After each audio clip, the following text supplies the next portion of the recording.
우리는 박병석 의장과 민주당 의원들만 탓을 했습니다. 우리가 왜 이렇게 답답해하고 정말로 속이 끓도록 박병석 의장을 증오하고 민주당 의원을 모질이라고까지 불러야 했는지 참 답답하기 그지없었죠. 그런데 우리가 몰랐던 것이 있습니다. 지금 우리가 알고 있는 민주당의 모습과 또 통합당의 모습은 그야말로 전입가경으로 흐르고 있는데 그것이 과연 누구의 탓이었을까? 저는 어제까지만 해도 모든 문제는 통합당에서 법사위원장을 고집해서 이런 사태가 벌어졌다라고 생각을 했습니다. 우리는 법사위원장과 예결위원장만 가지면 모든 것이 다 해결되리라고 생각을 했었죠.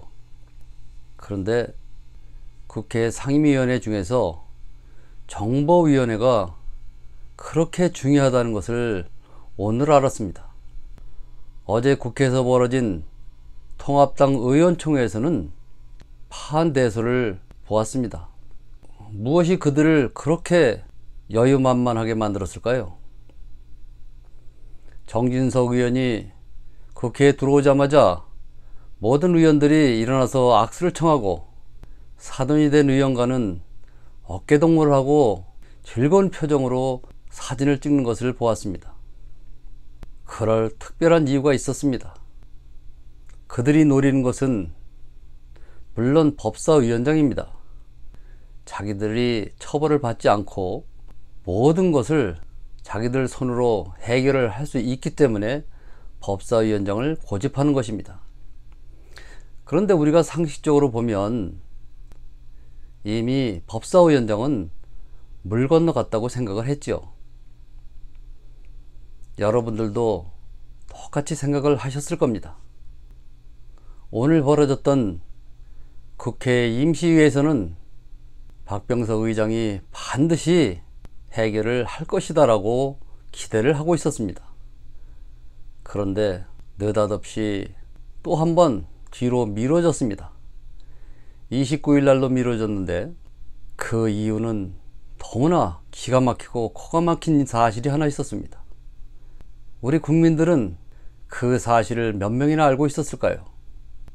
그들이 국회 부의장으로 내정된 정진석 의원을 그토록 반기고 있었다는 이유를 우리는 몰랐습니다. 문제는 정진석 위원이 국회 부의장에 취임하지 못하면 모든 상황은 어려워진다는 사실을 이제 알았습니다. 아까 말씀드렸던 정보위원장을 선출하지 못하면 법사위원장을 줄 수밖에 없는 아주 시급한 문제가 있었습니다.